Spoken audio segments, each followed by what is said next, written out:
Bienvenue à cette table ronde qui s'appelle « Quand prévention rime avec coordination ». Je suis Marion Delzard, chargée de mission partenariat au sein de l'ISNAR-IMG et interne de médecine à Amiens.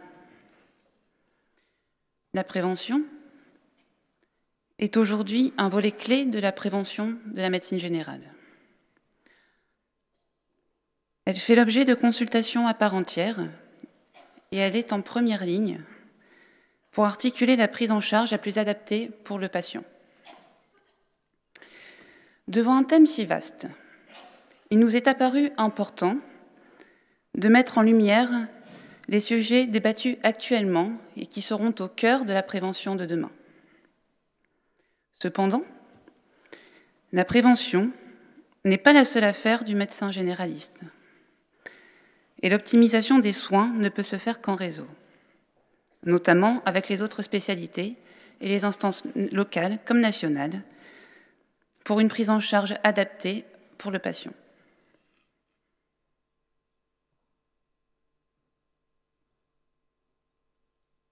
Ainsi, le médecin généraliste étant en première ligne de la prévention, quel réseau peut-on faire intervenir et quelles sont les spécificités de sa prise en charge?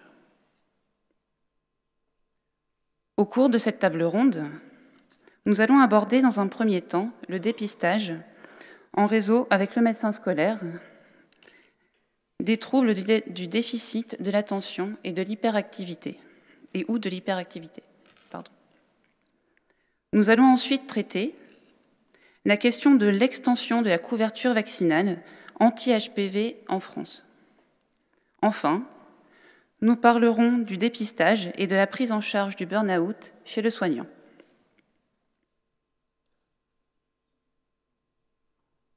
Pour aborder ces thématiques, nous accueillons en premier lieu Dr Élise Régnier, médecin de l'Éducation nationale.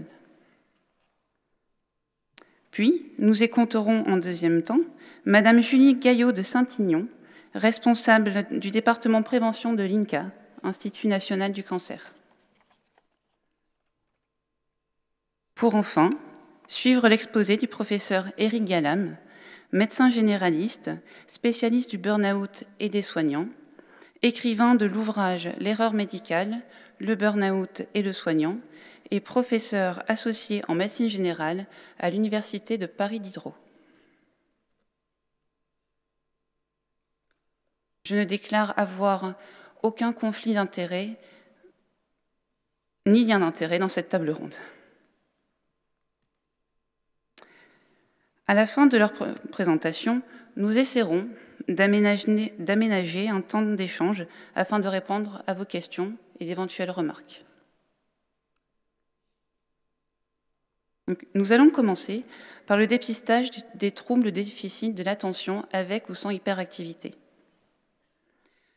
Les médecins généralistes suivent de nombreux enfants dans leur pratique quotidienne. Ils sont donc en première ligne pour repérer les possibles troubles qui peuvent apparaître au cours de leur développement.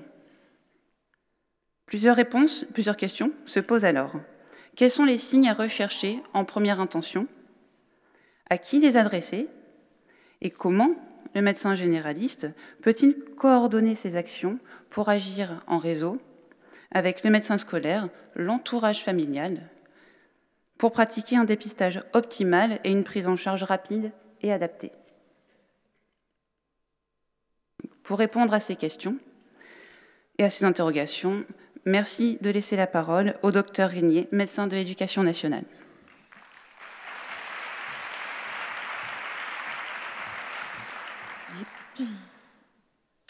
Alors bonjour à tous, merci de m'accueillir à votre congrès. J'ai fait un passage au bureau de l'ISNAR il y a 10 ans, donc je suis particulièrement émue d'être là aujourd'hui. Donc on m'a demandé de parler aujourd'hui du TDAH, donc des troubles déficitaires de l'attention avec ou sans hyperactivité. Alors je vous remercie de m'avoir demandé de parler de ce thème parce qu'effectivement c'est un beau cas de coordination de soins entre professionnels de santé et avec les futurs médecins généralistes que vous êtes. Alors déjà, l'attention, c'est quoi? L'attention, c'est réussir à se focaliser sur une tâche, malgré tous les stimuli extérieurs qui peuvent exister. On ne peut pas se focaliser sur plusieurs choses en même temps, sauf si ce sont des choses qui sont automatisées. Voilà. Quand on conduit, on arrive quand même des fois à parler à son voisin, même si ça peut nous déconcentrer. Voilà, la lecture, l'écriture, c'est des choses qui, petit à petit, s'automatisent. Mais voilà, sinon, c'est se focaliser sur une chose. Le problème des enfants avec un TDAH, c'est qu'ils sont trop attentifs, en fait. C'est-à-dire qu'ils sont attentifs à tous les stimuli qu'il y a autour d'eux. Donc, ils n'arrivent pas, en fait, à inhiber les autres stimuli. On leur demande de lire quelque chose, et en fait, il y a la lecture, il y a le voisin qui se mouche, il y a la petite mouche qui vole, il y a plein de choses qui les rendent inattentifs, finalement, à ce qu'on leur demande de faire. Donc, ce qui fait que ce sont des enfants qui sont très stimulés, ils sont surstimulés. Et cette surstimulation, ça les fatigue. Donc, pour faire la triade diagnostique en fait, de ces enfants, c'est donc ce problème d'attention, une impulsivité également qu'ils présentent, et puis cette hyperactivité qui est ou non présente. On dit aussi qu'ils ont des problèmes de dysrégulation émotionnelle, c'est-à-dire que ce sont des enfants qui font beaucoup de crises à l'école, mais à la maison aussi. On va voir qu'en fait, pour ces enfants, excusez-moi, pour ces enfants, les difficultés sont toute la journée, en fait. Hein.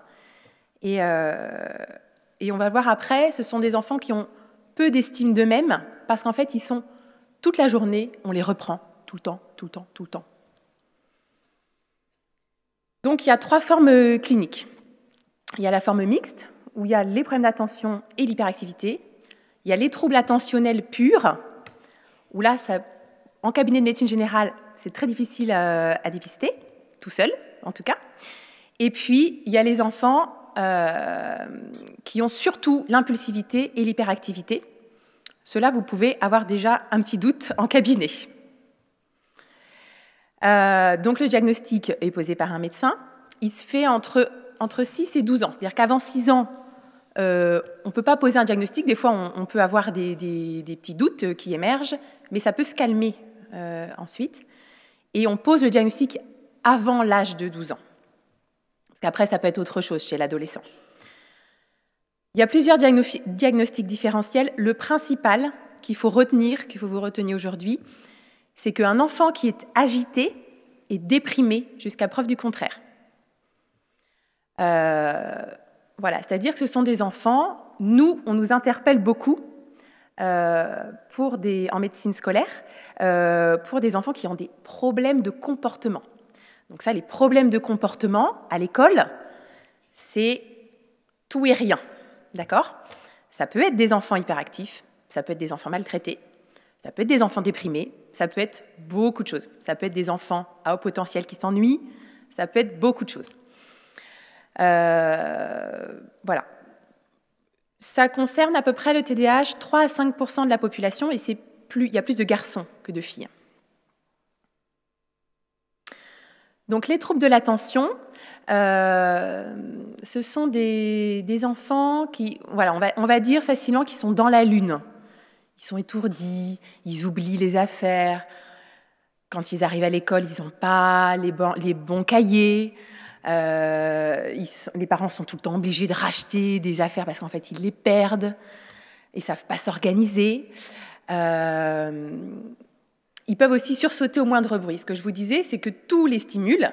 Donc, même un tout petit bruit, ça va le stimuler. Donc ça, c'est des choses qu'on peut apercevoir.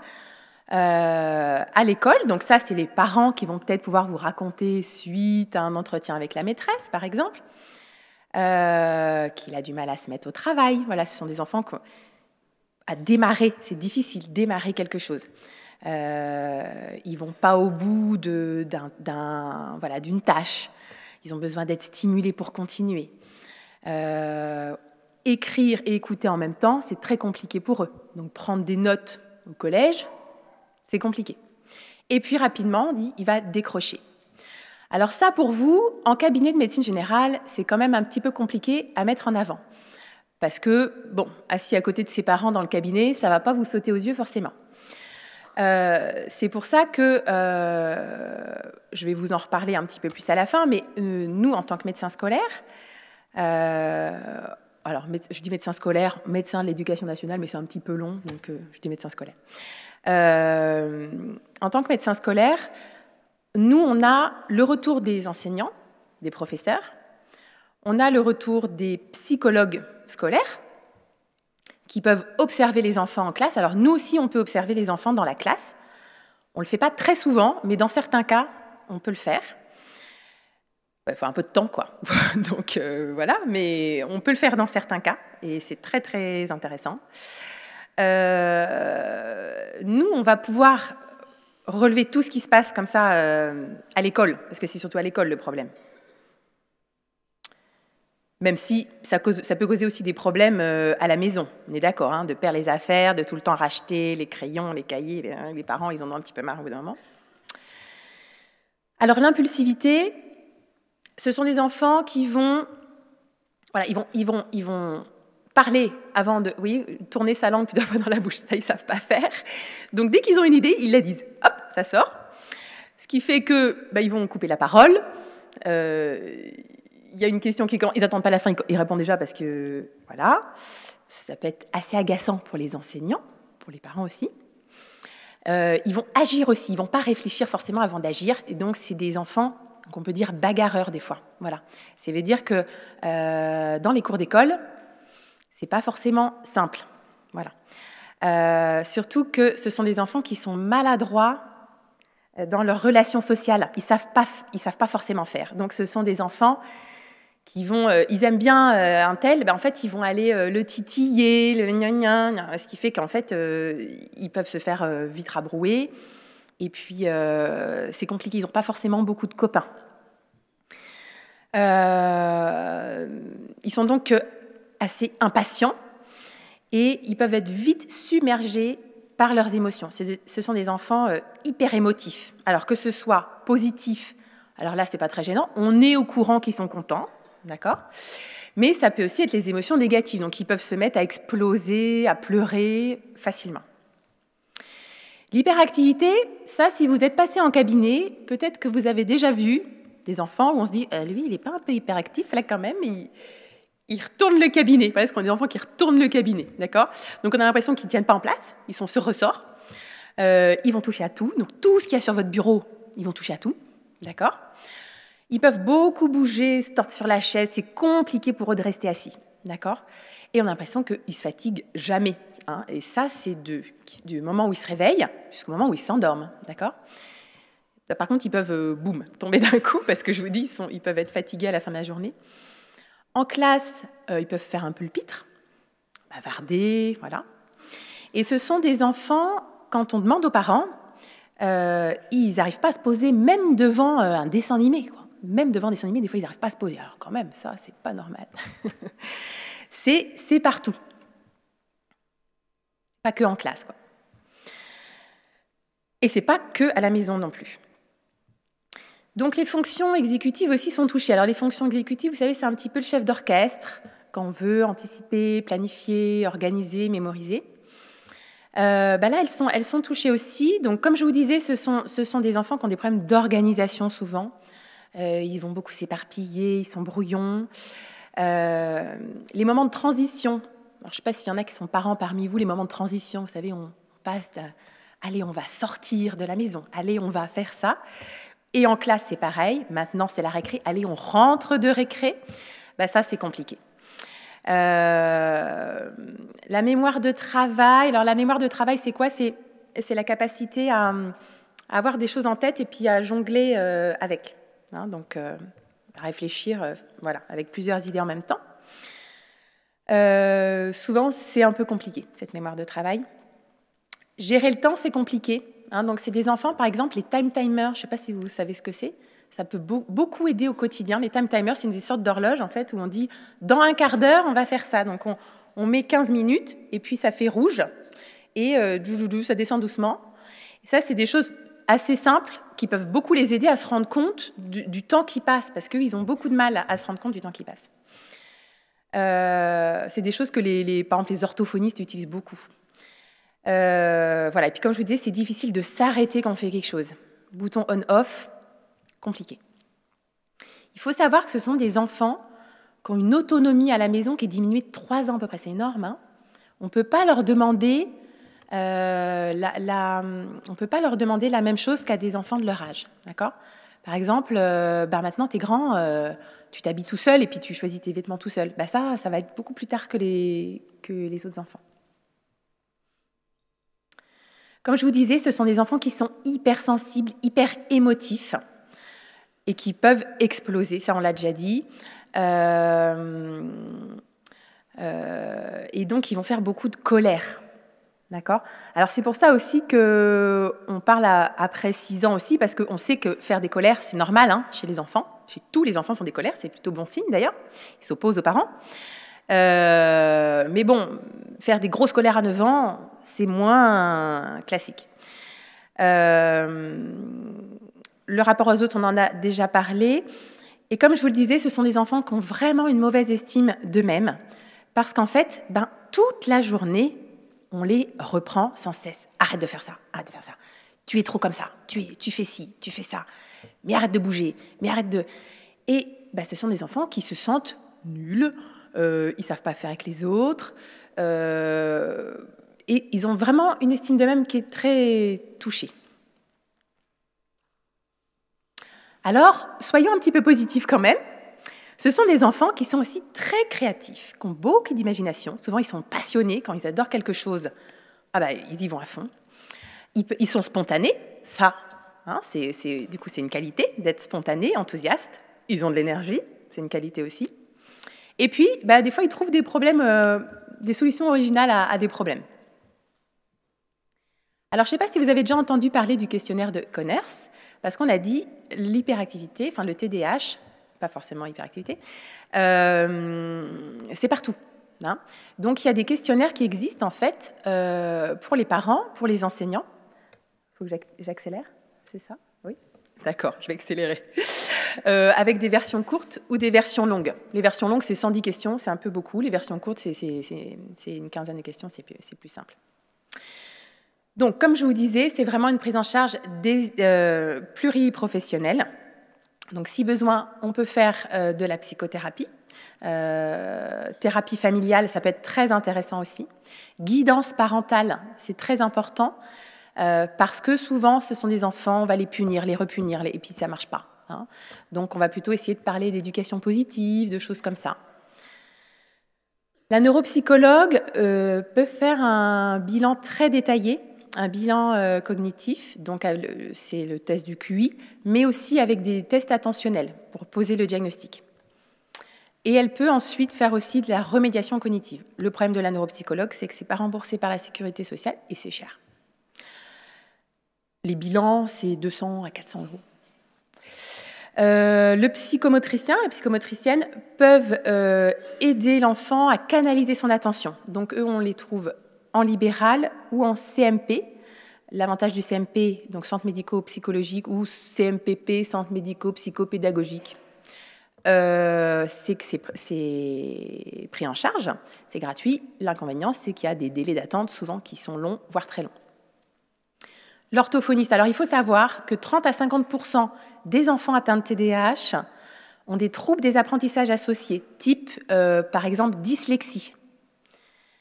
Donc souvent un petit bilan orthophonique, quand c'est compliqué la lecture en CE1, CP, CE1, ça ne fait pas de mal. Le pédopsychiatre ou le neuropédiatre va poser le diagnostic. Alors, il ne faut pas attendre qu'il ait vu le pédopsychiatre pour j'essaie de terminer assez vite. 2 minutes, ça va ? Ah, d'accord, ok. Donc, juste, eux, ils peuvent en gros mettre un traitement par, en gros, Ritaline s'il y a besoin, quand c'est trop compliqué. Voilà. Et nous, donc, on fait le lien, pour finir, on peut faire le lien, comme je vous disais, entre le médecin généraliste, les équipes de l'éducation nationale. On peut participer à des réunions à l'école qui s'appellent des équipes éducatives. On peut observer l'élève en classe et on peut faire des aménagements en classe, justement, pour qu'ils arrêtent de se faire rabrouiller aussi toute la journée et que les enseignants comprennent comment ils fonctionnent et qu'ils ne le font pas exprès, surtout. Voilà, merci beaucoup. Désolée, j'ai été un petit peu longue.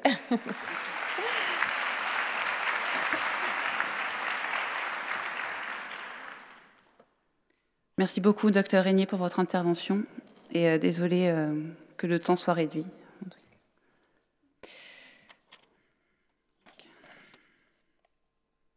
Nous allons maintenant aborder la deuxième thématique de cette table ronde, qui concerne l'extension du schéma vaccinal anti-papillomavirus à la population masculine en France.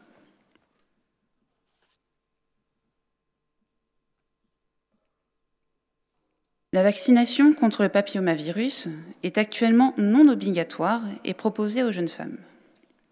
Elle a récemment été étendue aux jeunes hommes ayant des relations sexuelles avec les hommes. Dans certains pays, tels que l'Australie, où la couverture vaccinale anti-HPV atteint 72,9% des Australiens de moins de 15 ans et 78,6% des Australiennes du même âge, il a été démontré une franche réduction du cancer du col de l'utérus. En France, une extension de la couverture vaccinale à la population masculine est envisagée. Le médecin généraliste est le premier interlocuteur du patient. C'est au sein d'une coordination de soins avec les infirmiers, les pharmaciens, mais aussi les instances locales et nationales, qu'il pourra aménager ce choix d'extension de la couverture vaccinale et accompagner au mieux son patient. Pour répondre à ces questions, nous laissons la parole à Madame Gaillot de Saint-Aignan.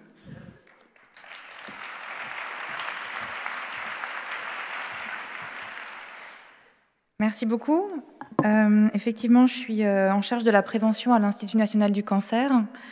Je vous remercie beaucoup de l'invitation et je voudrais en particulier m'adresser à vous aujourd'hui au sujet de la vaccination contre le HPV, mais un peu plus globalement au sujet de la prévention, juste en préliminaire, parce que, comme l'a dit la ministre de la Santé, la médecine de demain que vous allez faire et que vous faites dès à présent, elle doit être axée beaucoup plus systématiquement sur la prévention. C'est un enjeu populationnel, c'est un enjeu aussi de notre système de soins, et c'est un défi que vous avez qui est difficile à relever.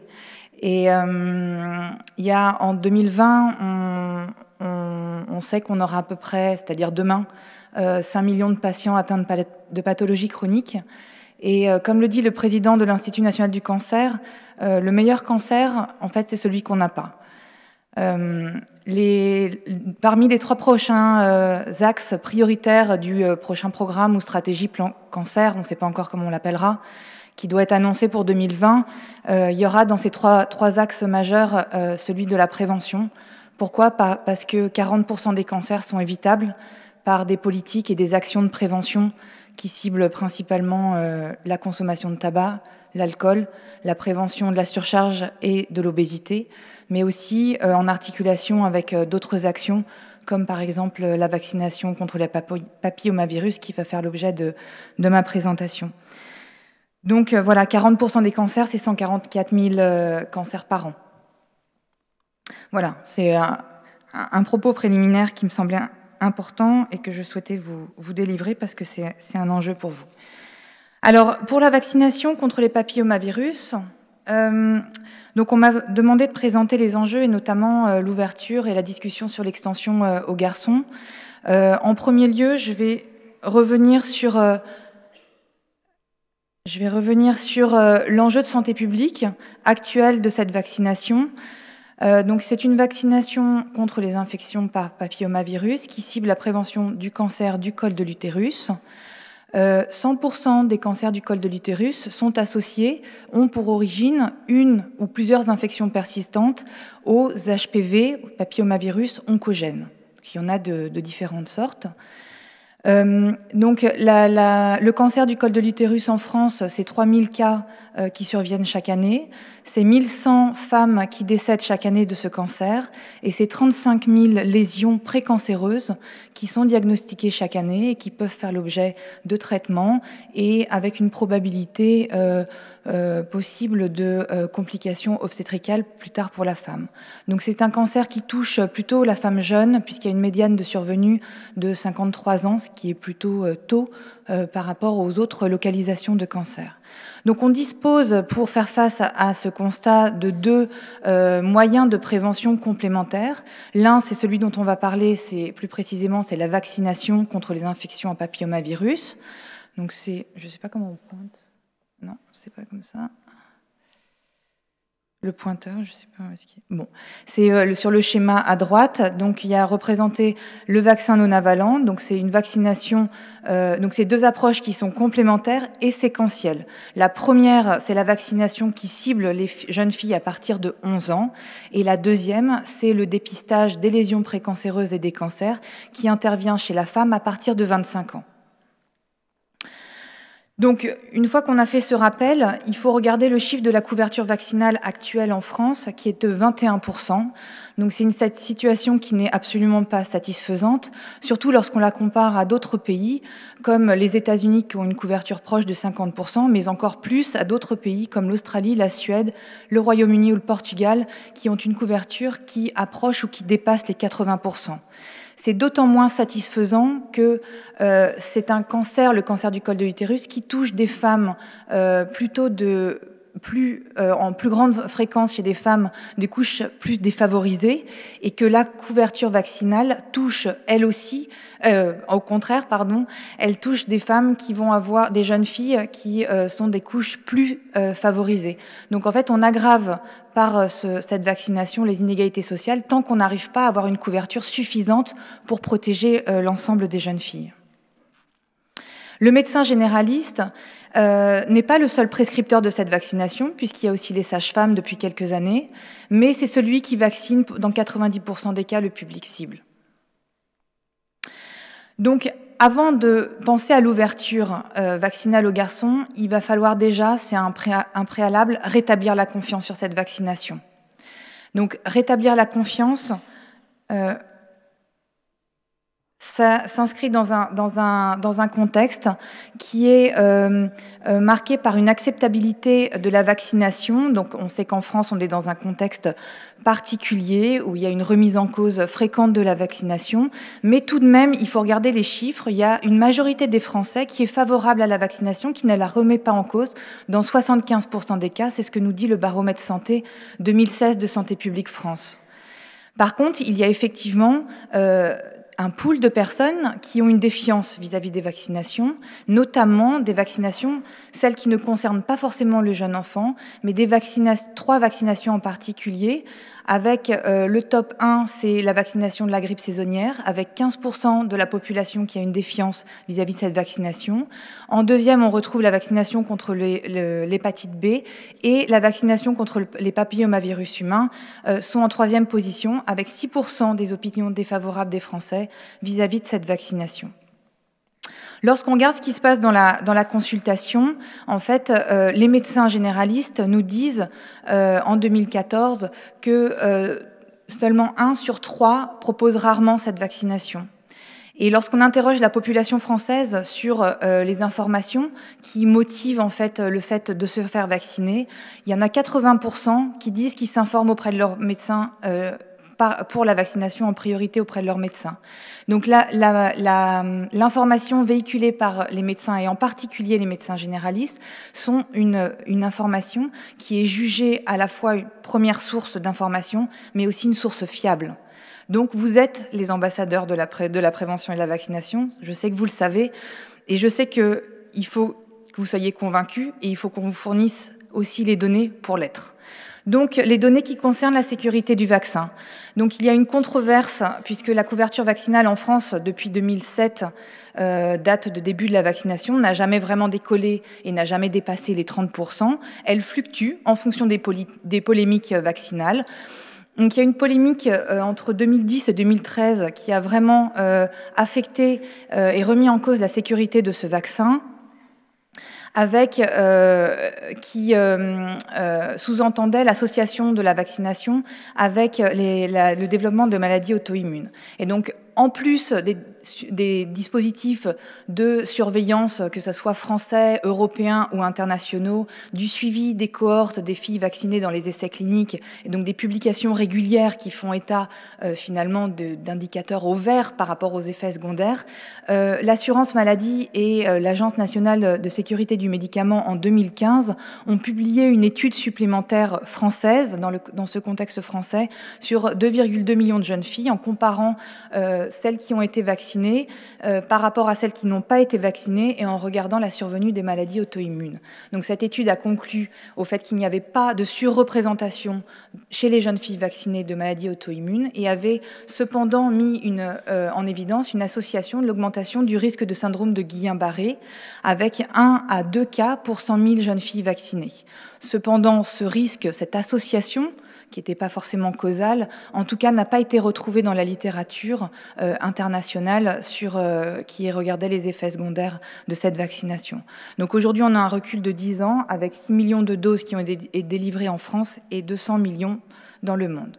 En termes d'efficacité, tout simplement vous dire que les indicateurs sont au vert effectivement aussi, parce que on a retrouvé en fait l'efficacité de ces vaccins qui étaient montrés dans les essais cliniques, on les retrouve en vie réelle, avec une réduction des infections ciblées par les vaccins, HPV 16 et 18 en particulier, et également par rapport aux anomalies, aux lésions précancéreuses ciblées également. Il y avait une petite inquiétude sur le fait qu'il pouvait y avoir, quand on ciblait, on faisait une pression sur certains HPV oncogènes, une résurgence d'autres HPV qui venaient prendre la place et qui auraient aussi abouti à maintenir un nombre d'infections et donc de lésions ou de cancers. Et on s'aperçoit, il y a une surveillance qui est mise en place, que ce n'est pas le cas. Donc ici, pour vous montrer que dans le contexte de l'Australie, on voit, alors la courbe bleu foncé en haut, c'est la survenue des lésions en fonction de l'âge, des lésions précancéreuses, ciblées par le vaccin ou pas. Et en bleu clair, vous avez, donc je crois qu'en bleu c'est en 2004, et en bleu clair en bas, c'est en 2016. Et donc on voit dans le premier point, qui est pour les femmes de moins de 20 ans, qu'il y a une diminution par 3 en fait de l'apparition des lésions précancéreuses du col, qui montre vraiment l'efficacité en vie réelle de ce vaccin. Donc maintenant, passons à la question et aux arguments en faveur et en défaveur de l'ouverture de cette vaccination aux garçons. Alors il y a eu... qu'est-ce que j'ai fait? Ah oui, pardon. Alors, pour vous présenter ici les 3 localisations qui sont les plus fréquentes en France et associées au HPV. Donc, il y a le cancer du col, on vient d'en parler, qui ne concerne par définition que les femmes, et où la fraction attribuable aux HPV est de 100%. 100% des cancers ont pour origine une infection HPV. Par contre, en ce qui concerne le cancer de l'anus, qui est la 2e localisation la plus fréquente, elle concerne principalement les femmes, mais pas que, et 25% d'hommes, avec une population particulièrement à risque de cancer de l'anus, qui sont les hommes qu'on appelle HSH, avec un décryptage qui est les hommes ayant des relations sexuelles avec d'autres hommes, en particulier lorsque cette population est infectée par le VIH, qui prédispose à l'infection persistante par les HPV. Donc là, pour le cancer de l'anus, on est dans une situation où on a 91% des cancers de l'anus qui sont associés au HPV, particulièrement au HPV 16. La 3e localisation, ce sont les cancers de l'oropharynx, avec une distribution majoritairement masculine, 76%, et avec une attribution au HPV qui est de 34%. Là, on a d'autres cofacteurs qui sont le tabac et l'alcool, qui sont des facteurs majeurs de cancer ORL. Donc, voilà. Si on représente ici le nombre de cancers liés au HPV, on a 1/3 des cancers qui concernent les hommes. Donc il y a une recommandation du Haut Conseil de la santé publique qui effectivement restreignait cette ouverture seulement aux hommes les plus à risque, c'est-à-dire à ceux qui avaient des relations sexuelles avec d'autres hommes, et qui laissait la possibilité dans les centres gratuits d'information et de dépistage et de diagnostic de proposer gratuitement cette vaccination à cette population. considérant que l'intérêt de santé publique était celui des filles et de rétablir la confiance avant cette ouverture préalable aux hommes. On peut se poser 3 questions, cependant. On peut se poser la question de la faisabilité de cette recommandation, tout premièrement. Qui sont les hommes qui vont se sentir considérés par cette recommandation et aller d'eux-mêmes dans les centres Cégide? Quid de l'information par le médecin généraliste et de l'interaction avec son patient? Deuxièmement, on peut se poser la question également, pourquoi faire porter la responsabilité finalement seulement aux filles de la rupture de la transmission sexuelle homme-femme par cette vaccination HPV, et puis peut-être d'une volonté des hommes de porter finalement eux aussi cette prévention pour eux-mêmes. Donc tout ceci conduit en fait la Haute Autorité de Santé à reconsidérer, à avoir une réflexion cette année sur l'ouverture de cette vaccination aux hommes. Il faut cependant préciser, je ne l'ai pas dit, que quand on regarde ce schéma, c'est mon dernier mot, j'ai dit que la 3e localisation particulièrement affectant les hommes, c'était les cancers de l'oropharynx. Et jusqu'à présent, les vaccins qui sont commercialisés n'ont pas d'indication pour la prévention des lésions et des cancers de l'oropharynx. Elle est seulement réduite au cancer du col de l'utérus, à l'anus, à la vulve et au vagin. Voilà. Donc je termine ça en vous montrant qu'il y a des documents qui sont disponibles sur le site de l'Institut national du cancer, à la fois destinés aux patients et aux professionnels de santé, pour avoir des éléments de langage lors de vos consultations. Voilà, je vous remercie de votre attention.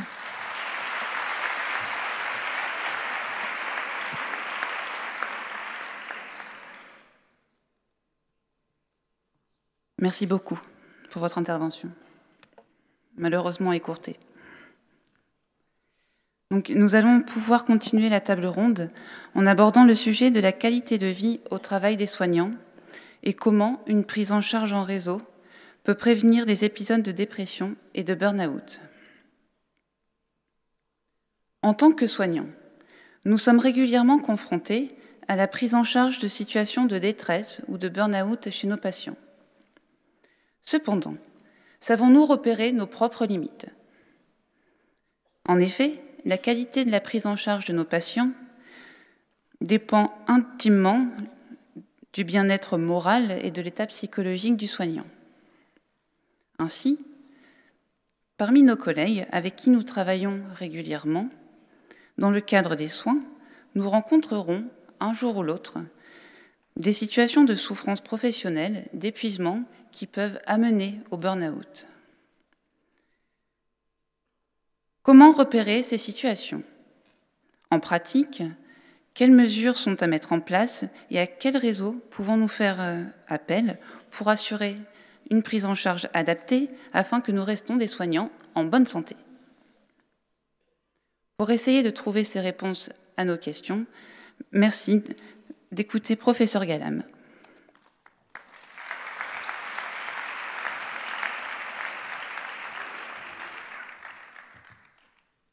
Bonjour, je suis particulièrement content d'être ici aujourd'hui parce que, sûrement vous le savez, il y a quelques mois, il y avait le congrès des généralistes enseignants, donc les mêmes que vous, dans quelques années, et ça donne un message fort sur l'évolutivité des choses et les problématiques que je vais évoquer. Bon, le temps est contracté, bien sûr, mais on est définitivement sorti de l'ère du déni. C'est-à-dire que parler aujourd'hui de la qualité de vie au travail des soignants, des difficultés auxquelles ils sont confrontés, n'est plus tabou. Non seulement c'est plus tabou, mais vous avez entendu la ministre, votre présidente est intervenue, on peut en parler et on est presque passé à l'autre extrême, c'est que c'est devenu un peu à la mode, donc il faut se garder de ce risque, mais on a changé d'air. Le premier changement d'air, c'était d'intégrer l'idée que le patient pouvait avoir des choses à dire dans son traitement. Et le deuxième changement d'air, c'est l'idée que le soignant peut aussi avoir des choses à dire sur sa vie professionnelle, dans l'intérêt du patient, de la collectivité et de lui-même. Donc on va aller assez vite. Alors, des liens d'intérêt, j'en ai beaucoup. Je suis l'un des 12 membres de l'Observatoire dont a parlé Agnès Buzyn. Et puis, je voulais que vous voyiez sur la droite là, ce premier bouquin. Je ne suis pas du tout écrivain, hein, je suis plus un enseignant, un chercheur et puis un militant de la médecine générale et des soins aux soignants. J'ai beaucoup d'affection pour les soignants que nous sommes et notamment les soignants en devenir que vous êtes. Et voilà, c'est ça un peu qui me porte. Et donc ce livre Infiniment médecin, où à l'époque, une époque désormais révolue, où on se demandait si le généraliste était vraiment un médecin à part entière, j'avais répondu qu'il l'était et qu'il était infiniment parce qu'il était capable de rester humain malgré ce à quoi il est confronté. Deuxième lien d'intérêt, qui n'est pas du tout un conflit, c'est que je porte depuis une quinzaine d'années, ce qui justifie notamment ma présence ici, une plateforme d'aide aux soignants en difficulté, et qui c'est donc, d'abord c'était pour les médecins, qui maintenant est ouverte à tous les soignants. Donc si on devait retenir quelque chose d'opératoire, mais ce n'est pas le plus important, je vais y revenir, notez ce numéro 0800 800 854, 24 heures sur 24, 7 jours sur 7, gratuit, où vous avez au jour d'aujourd'hui, mais ça va changer, des psychologues qui répondent au téléphone et qui peuvent vous aider à passer une période difficile. Pourquoi je dis que ça va changer? Parce que c'est peut-être le cœur de la discussion qu'on a aujourd'hui.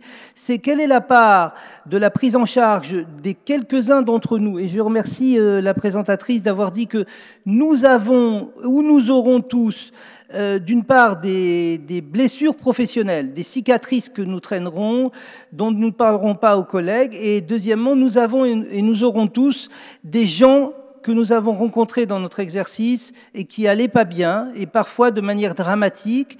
Et donc la question, c'est qu'est-ce qu'on fait pour aider ces gens-là, qui sont soit nous-mêmes, soit les autres. Et les numéros de téléphone et tout, ça peut servir. Mais c'est pas le seul élément. Pourquoi ? Parce que finalement, par-delà, c'est certain, d'abord, globalement, finalement, malgré tous les travaux qui sortent, on ne va pas si mal que ça, finalement. Vous voyez, en tout cas, ceux qui viennent au congrès d'ISNAR, ceux qui vont au congrès du CNGE, ceux qui sont impliqués dans la vie professionnelle, restent portés, comme a dit la ministre, non pas uniquement par le statut, mais par le sens. Et donc ça, c'est pas mal. Mais globalement, certains d'entre nous vont mal, et c'est un scandale, non seulement qu'on aille mal, mais qu'on ne puisse pas l'exprimer et qu'on ne puisse pas être aidé. Donc les outils de prise en charge et de soins sont ô combien légitimes, mais doivent être minoritaire par rapport aux outils de prévention. Et quand je disais que la plateforme allait changer, c'est que finalement, si on voit le nombre, l'année dernière, dans cette plateforme, on a eu 500 appels traités par des psychologues, et finalement, ces 500 appels représentent 500 sur 4000 appels, dont 3500 qui n'étaient pas des problèmes de besoin d'aide psychologique, mais plus de positionnement par rapport au métier et d'accompagnement qui relèverait de la pédagogie, du social, etc., etc. Donc il n'y a pas que de la psy, il n'y a pas que de la souffrance, mais il y a un positionnement humain qui fait partie intégrante de notre métier et pour lequel on ne nous prépare pas et dont on n'a pas le droit de faire état lorsqu'il y a des problèmes. Et c'est surtout ça dont je voulais parler. Alors, la ministre a parlé de cette SNQVT. Vous verrez, vous vous rappellerez que donc ce slogan qui est magnifique, prendre soin de ceux qui nous soignent, hein, c'est le ministère, bravo. Prendre soin de ceux qui soignent, ça fait partie de la stratégie nationale de santé. Prendre soin de nous-mêmes, ça fait partie de nos engagements vis-à-vis de nous-mêmes, vis-à-vis de nos familles et vis-à-vis de nos patients. Alors ça, c'est quand même 1 an et demi, et on l'a dit, il y a des choses qui se mettent en place, mais ça prend un peu de temps, mais le changement est quand même acté. Il nous appartient de faire en sorte que sur le terrain, ça s'exprime, et ça, c'est que ça commence à le faire, mais il y a encore du boulot, hein, il ne suffit pas de le dire. Ça aussi, c'est juste pour rappeler que on est ô combien légitime lorsqu'on parle de la santé des soignants, parce que d'abord on le mérite au même titre que quiconque, et puis que la qualité des soins, la sécurité des patients sont intimement articulées à la sérénité des soignants. On peut comprendre que si le conducteur de la voiture n'est pas bien, même si la voiture est toute neuve, au top, etc., c'est pas très bien pour les gens qui conduisent autour de lui. Et encore une fois, nous avons un métier à risque. Par essence, soigner est un métier à risque. Comment peut-on être médecin ? Lorsque ça va bien, on supporte, on garde ça pour nous et on s'en débrouille. Lorsque ça va mal, non seulement on peut être, vous savez que la notion de victime, c'est pas tellement une notion que j'aime beaucoup, mais parce que bon, il y a une course à la victimisation. Mais on a parlé de cette notion de victime. Moi, je travaille aussi sur l'erreur médicale, et on a introduit la notion dite de seconde victime. Lorsque je suis impliqué dans une erreur médicale, même si j'ai rien à me reprocher, je suis aussi impacté par cette chose-là, et encore plus si j'ai des choses à me reprocher. Donc, je dis que non seulement on peut être seconde victime, mais on est quadruple victime si on n'est pas bien dans notre métier, si on est confronté à des erreurs médicales, et si on est confronté à ce qu'on appelle des dilemmes éthiques qui font partie, non pas quotidienne, mais partie intégrante de notre métier. Si je sens que j'ai failli, que je n'ai pas réussi à soigner mes patients comme il fallait, que j'ai été confronté à des drames pour lesquels je n'ai pas été le super-héros que je croyais être, alors je peux me sentir illégitime et même traître par rapport à la collectivité. Le problème, c'est que je me sens aussi hyper esthésique vis-à-vis de ce risque dont on m'incite et je me forme à mesure que le temps passe à oublier qu'il existe et sur lequel je m'explose lorsque j'y suis confronté parce que je croyais que ça n'existait pas. J'ai pas le droit de le dire et j'ai pas le droit non plus de demander de l'aide. Et donc cette notion de quadruple victime, elle est importante. On est confronté à des situations, on est confronté à la nécessité de l'oublier mais de savoir que ça existe et on peut avoir besoin d'aide et on peut avoir besoin d'exprimer de l'aide et de la recevoir et de la demander et de l'offrir. Alors, il y a des signes d'alerte, bien sûr, et les signes d'alerte, ils relèvent... Alors, on a parlé tout à l'heure de réflexivité. C'est, vous savez, vous, interne de médecine générale, que ça fait partie des éléments qu'on développe dans les départements de médecine générale. La réflexivité, c'est intégrer, finalement, l'idée que le soignant fait partie des soins qu'il dispense. Et être réflexif, c'est être capable d'être vigilant vis-à-vis de la façon dont je me positionne vis-à-vis des soins que je dispense, quelles sont mes zones de force, mes zones de fragilité, mes zones de vigilance, etc. Et la réflexivité, elle s'associe à la vigilance vis-à-vis des collègues. Donc, les signes d'alerte, je sens que je ne vais pas bien. On parlait de l'hyperactivité. Je sens que je suis hyperactif, qu'il n'y a plus que ça dans ma vie, ou au contraire que je ne suis plus porté par le désir de soigner, de sauver des vies, de changer la vie, etc. Et puis je sens, je vois bien que le système ne fonctionne pas comme il devrait, qu'il est à risque, que ça n'explose pas, mais qu'on sait bien que ça va finir par l'être, et que j'espère que ce n'est pas moi qui vais être impacté, plutôt le collègue ou quelqu'un que je ne connais pas. Donc des signes qui sont des signes cliniques. Comment est-ce que je vais et comment voit le voisin et inversement. Et puis des signes collectifs, la qualité des soins, effectivement, si je travaille en tension, si je travaille en ayant juste l'espoir, l'attente que ce patient qui me demande plein de choses à la fois, auxquelles je ne suis pas capable de répondre, qui parte d'ici et puis qui prenne ce qu'il veut, alors effectivement, je ne peux pas bien travailler. Ça coûte de l'argent, c'est risqué pour les patients, donc ça pose des problèmes. Devenir médecin, c'est pas une mince affaire, c'est un changement radical dans nos vies, c'est un beau changement, comme ça a été dit et je le répète, on a un métier magnifique, mais ça se travaille et il n'y a pas que la connaissance, il n'y a pas que la compétence et la relation, il y a aussi l'être médecin, endosser l'habit du médecin, l'habit, le vêtement, la position, et on ne peut pas, lorsqu'on s'est engagé là-dedans, on a droit de reculer, on a droit de renoncer, on a droit de se réorienter, mais on ne peut pas oublier qu'on est médecin. Et donc, finalement, on est engagé dans quelque chose qui nous incombe de travailler. Alors, je voulais juste évoquer cette notion de cursus caché, qui vient de l'anglais « hidden curriculum » et qu'on traduit plutôt que par caché, par implicite.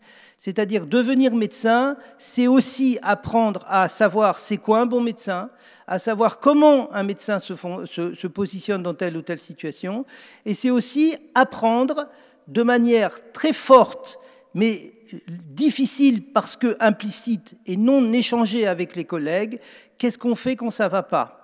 On n'a pas le droit de se tromper, on n'a pas le droit d'hésiter, on n'a pas le droit de faire des erreurs, on n'a pas le droit de s'élever contre, on peut dire, ce n'est pas un terme qui fait partie de notre époque, l'oppression que exercent sur nous certains services en nous faisant travailler. On a parlé des temps de travail, etc. Moi, j'ai en ce moment un interne qui, dans mon département, est surexploité par ses chefs.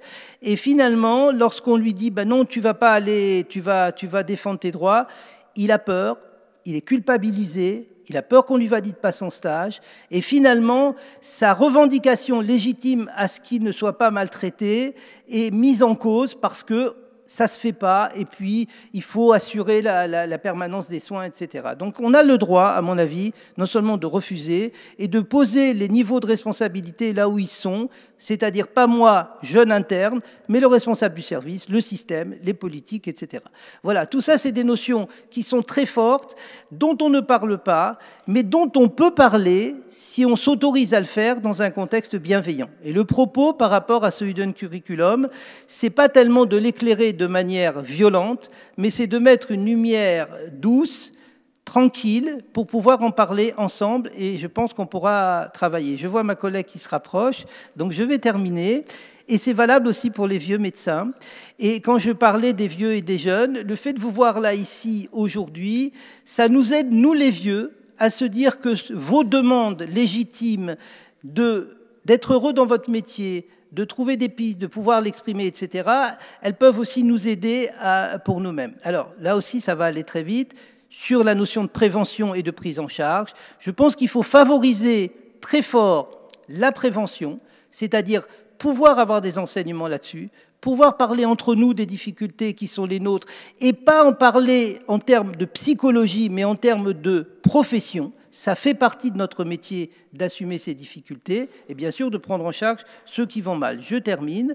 Prévention rime aussi avec implication, et l'implication, c'est pas uniquement de dire on est des médecins, on est des gens spéciaux, on est des médecins, on est des gens comme les autres, mais on est aussi des gens spéciaux, et savoir trouver la ligne entre qu'est-ce qui est spécial et qui fait que je dois travailler la nuit, etc., etc., qu'est-ce qui est que je suis quelqu'un comme un autre, c'est ça aussi nos ambitions.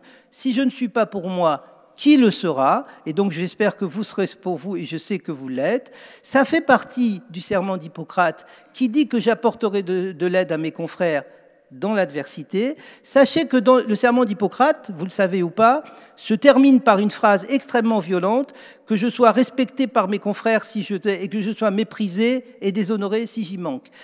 Il est question d'ajouter au serment d'Hippocrate une partie du serment de Genève qui est prêté dans plusieurs États européens, qui est de dire « je prendrai soin de ma santé parce que ça fait partie de la qualité des soins que je prodigue à mes patients ».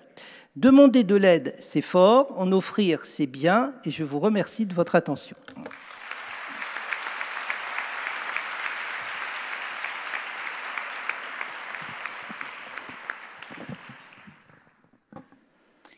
Merci beaucoup, professeur Gallam. Donc, résumons-nous. Le médecin généraliste est au cœur du dépistage du trouble du déficit de l'attention avec ou sans hyperactivité, en repérant les signes précurseurs pour poser un prédiagnostic. Pour ce faire, une coordination est primordiale avec le médecin scolaire, l'entourage de l'enfant, afin d'adresser le jeune patient à un médecin spécialiste du TDAH.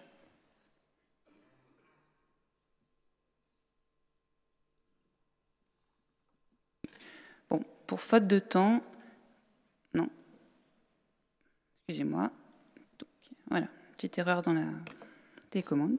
Donc, l'extension de la couverture vaccinale anti-HPV à la population masculine est envisagée dans un objectif de santé publique pour diminuer l'incidence du cancer du col de l'utérus. Le médecin généraliste met également en œuvre les compétences de son réseau pour accompagner le patient dans son choix vaccinal.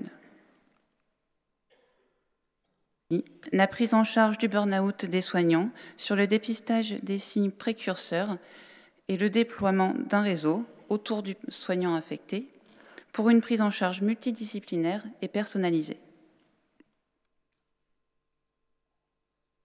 Par manque de temps, il n'y aura pas de questions d'échange, mais en tout cas, si vous avez des questions, vous pouvez toujours les poser en off, juste après la table ronde.